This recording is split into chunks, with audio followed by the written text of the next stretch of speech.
Hello my friends, finally I have the confirmation of what was kaboomed yesterday in Gvardiiska military airfield. Russia lost several of the helicopters. So here we have the evidence, the pictures on the right dated from August 22nd and this is August 30th. There was attack helicopter Mi-24 which is gone, you may see it on this image, as well as Mi-8. Mi-8 here, Mi-8 here. Total different picture. Also, there is the question about those couple of the helicopters and this one too, because then the drone hits the ground, the apron in this case, there is the shrapnel which flies with a very high speed, hitting everything around, including those helicopters. They are made out of aluminium or alloy, easily penetrated material, so they might be also no-go in this case. For example, this year there was the strike on the Russian helicopters in the Kursk region. Shells landed very close to helicopters, but nevertheless they were shrapnelled, absolutely shattered and no-go. Here you can see the canopy of the helicopter. Just imagine how many particles penetrated it. Yeah, the canopy itself is armored, but the rest of the helicopter, no. In this case it was the hammer shell, but drones also may carry those small particles. I see that Ukraine is more and more focused on Crimea. For example, today we had those images coming from Crimea. It means that the Russian air defense systems were in operation. I guess it's S-300 or S-400 with big missiles. Kabooms were heard in Sevastopol and Simferopol. I am waiting for more confirmation, maybe Ukraine hit something there. And today this video is published showing Flamingo missiles in action. So 1, 2, 3 of the launchers with Flamingo,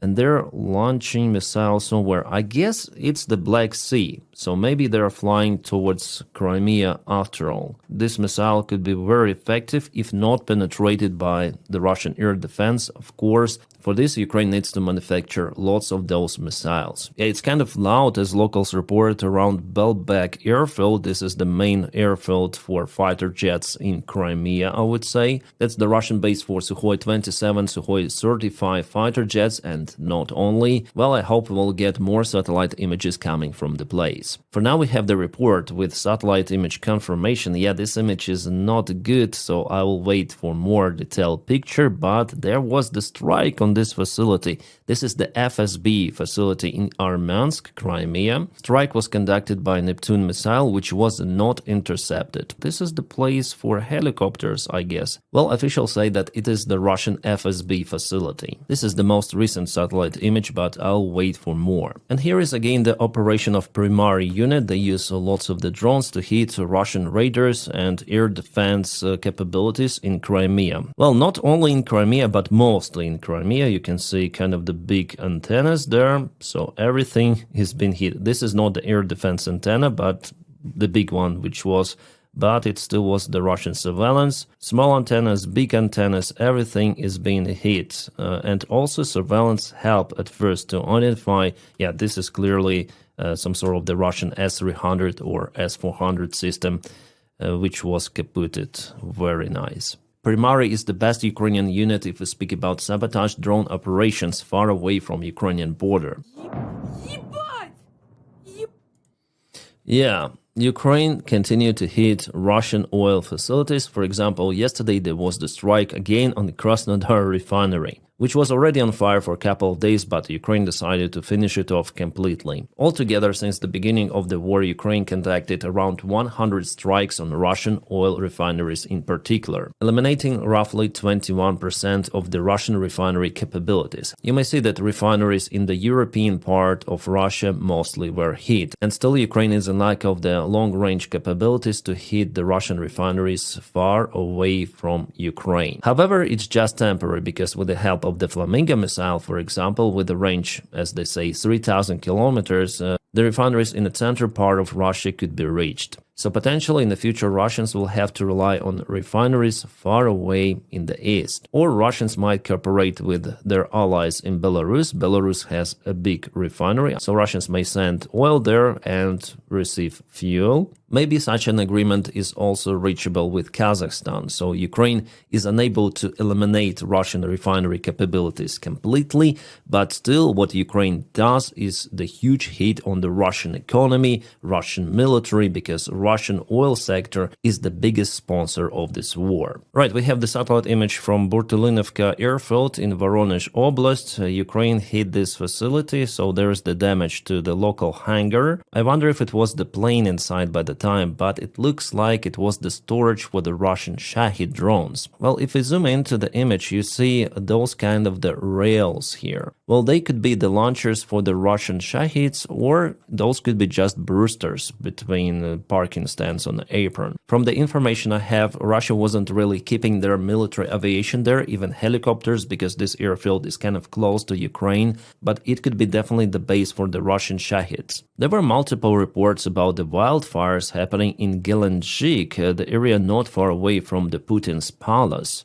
which has not yet been fully in use by Putin, but Russia pours lots of the money in this huge construction. Basically, it's the main reason for Navalny to be jailed, because he spoke about this palace. He flown there with drones, exposing the facility. Also, he collected some of the intel about this construction. This video on Navalny's channel became the most viewed. Almost 2 hours of the video, 134 million views, which equals the population of the Russian Federation. Nevertheless, most of the Russians, they still support Putin. The video was published 4 years ago, and not long time after publishing this video, Navalny was arrested. He returned back to Russia and was jailed. And after a few years, he died in the Russian prison. So the wildfires are now very close to this area. Russia is using every sort of the means to extinguish them. Whether those wildfires were caused by missile or drone strikes, for now it's hard to say. To some other news, Germany is changing its strategy towards Ukraine.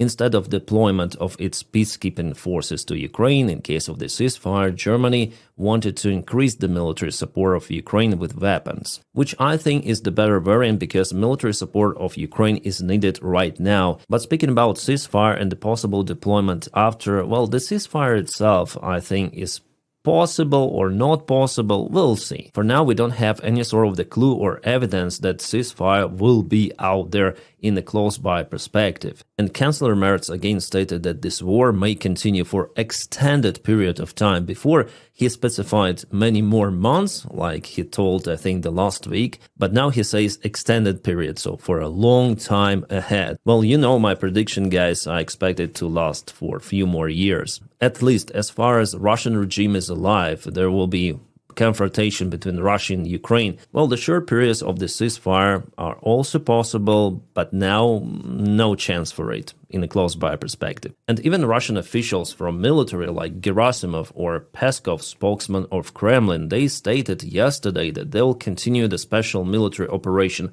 in Ukraine until the goals are reached. Well, Peskov said about more details that their priority is obviously to reach their goals in diplomatic way, but military way is also possible. So Russia basically is not turning away from their major demands for Ukraine: denazification, demilitarization, giving up Ukrainian territories for Russia. The only change which happened for the last half a year that Russia coordinates its efforts with Trump, using American president as the diplomatic weapon to reach their goals finally. And I would say that Russians are doing it in the most successful way possible. The only mistake they do that Ukraine is, after all, is the sovereign nation and state, so it will not give up Donbass just like that. No, Russians will have to gain it using their military power, which means more losses and more instability of the Russian society. Trump cannot force Zelensky to capitulate. No. What Trump might do is to cancel the military support and intelligence for Ukraine completely, but I don't honestly think that Trump is really capable for that. And Washington officials, they say that they'll continue to at least sell weapons to European allies for them to deliver weapons to Ukraine, at least like that. I honestly do not expect anything better from the Donald Trump's administration. Yeah, what should I expect from the guy who posts those kind of the pictures in his True Social? Well, here it was repost, but here is the post of Donald Trump. The world will soon understand nothing can stop what is coming.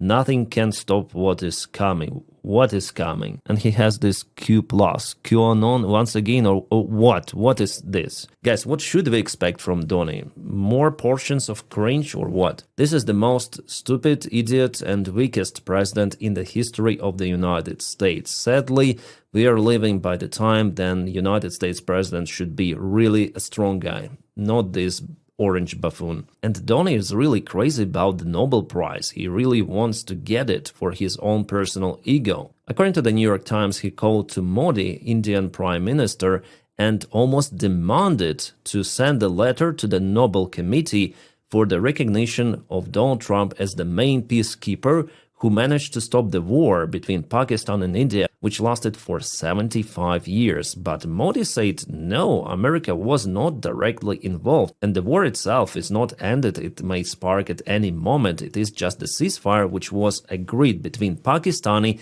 and Indian sides in their direct communication. Well, Pakistani officials actually did it. They sent a letter to Nobel Committee, and Donny wants the same letter from India, but Modi said no. And according to this article, Trump went angry. They relied to some of the White House officials who disclosed some of the details about this conversation. A new red carpet for Putin. Putin went to China to meet with Xi Jinping, and not only, it's happening as the part of the Shanghai Cooperation Organization. It is not just China and Russia, there are multiple of the countries presented in this organization, like Kazakhstan, Kyrgyzstan, Tajikistan, Uzbekistan, India, Pakistan, and Iran. So India and Pakistan, they go to the same organization by the time they have confrontation. And many other countries, mostly from Asia, are joining the same summit as partners of organization or prospective members. And yeah, here Russian propagandists are filming Putin to show that he is not isolated from the world. You see how many flags are out there, red carpet once again. And honestly, guys, here Russian propaganda unfortunately is correct. We see that Putin is not isolated. He has red carpets in United States, and later on American president even shows the picture with him and Putin as something extraordinary. He is also very welcome to those international meetings. And also, guys, I published this video on my Telegram channel where people started to comment, oh, those are the third world countries with weak economies. No. I asked ChatGPT, and the global GDP shares for those countries is actually bigger than United States and European Union countries. 31-33% for Shanghai Cooperation Organization and 30% for United States plus EU. But the global GDP share is still more in United States compared to this organization if we speak about United States dollars. But the global share trade exports is almost equal, as you may see. So China, India, Russia, and other countries in this bloc, they create they want to create this huge economy superpower, and in many spheres they are almost equal, or as for the purchasing power, already surpass Western countries. So no, those are not the poor countries. The big issue for them that they cannot unite properly as Western countries. West has its own values of democracy. However, it was put under the question again by Donald Trump, who is seeking to cooperate with dictatorship countries like Russia. Well, here my message that it's better not to underestimate those new blocs created as an opposition to democratic Western systems. And the Communist China is leading this movement. They use Russia in their own interests, as well as other countries. The second economy in the world really wants to achieve more. Expansion is the goal for Xi Jinping. And again, if you compare figures, nominal GDP in United States dollars, China 17%, Russia 2%. But Russia has nuclear weapons. Russia has enormous resources. That's why it's so important for China and this entire bloc. And Russia is now basically being used as the brutal force to change the world order. Alright, breaking news, the meeting is possible between President Zelensky and Donald Trump in Paris on September the 4th. Kind of soon, I would say, in just 3 days. I wonder what they might discuss. There was the meeting between Yermak, the head of the President's Office of Ukraine, and Vitkov. From what we understand so far, judging on many articles published, for example, by Atlantic and Wall Street Journal, that Trump wants to achieve peace in Ukraine by capitulation of Ukraine. So he really wants to follow Russian demands, which were discussed in Alaska, but Europe is against it, as well as Ukraine. That is why Donald Trump's administration is kind of angry on Europe after all. Again, we have this information coming from the world press outlets. But again, Ukraine will never agree on those Russian demands. Alright, it seems like Europe is changing its policy to the military threat from Russia. They expect, I think, the war to start in the European Union countries, NATO countries, in the coming years. So Europe, little by little, is changing its budget to invest more in military production. For example, this is the shell factory in Bulgaria, and Ursula von der Leyen said that many of those shells are coming to Ukraine, which is awesome. It's better to support Ukraine right now than to fight on European Union territory. By the way, Chancellor Merz also mentioned that. You know, guys, Merz is the smart guy as well as many European leaders, like, for example, Macron. Yeah, Macron has his own downsides, but relative to Ukrainian question, he understands everything, and he understands Putin because he spoke with him personally, even right before the start of the war, and he calls Putin a predator who wants to occupy Ukraine. He understands that stuff. Giorgia Meloni, too, by the way, she called for improved security guarantees for Ukraine, Article 5 style, she told, but we'll see how it goes. The Finnish army is also looking to expand its capabilities. Till 2031, they want to have at least 1 million soldiers. Some of them will be on duty, some of them will stay in reserve, but with full readiness in case Russia strikes their country, because Russia is building military bases right at the border with Finland. Poland plans to expand defense spendings to 4.8% of GDP in 2026, which is the record number from all of the NATO countries. Yeah, even United States, they spend 3 with something percent. And in 2027, they may reach 5% of GDP, so Poland might become the first country which would reach this threshold. So 200 billion zloty will be spent to maintain and to improve Polish army. For them, it's important because they're very close to Russia, they're bordering Belarus, and they are doing the right stuff, I would say. Alright, great news. The United States Department has approved the massive sale of military assets. We're speaking about Patriot systems to Denmark, worth approximately $8.5 billion. We're speaking about Patriot PAC-3 missiles, Patriot systems, and so on. Well, here I'm not sure, but it seems like those are launchers, but not the systems, as said before. Nevertheless, we're gonna see in the future Denmark Integrated Battle Command System enabled Patriot, and that stuff will be sent later to Ukraine to improve Ukrainian air defense capabilities. The question is when it might happen, because usually it takes lots of the time, many months. Or maybe as a variant, Denmark would decide to put those systems to protect Greenland. An interesting detail was recovered from the Russian surveillance drone, which was shut down by Ukraine recently. So here we have the camera block with a gimbal, which apparently has the internal memory, the camera itself. So in this memory, this video was found. Some of the highway, you see that the camera has the recognition system of those vehicles, for example. It has zoom, focus on the vehicle, you see it has the tracking feature too. So kind of the weird video for the Russian surveillance drone because it wasn't even recorded in Russia.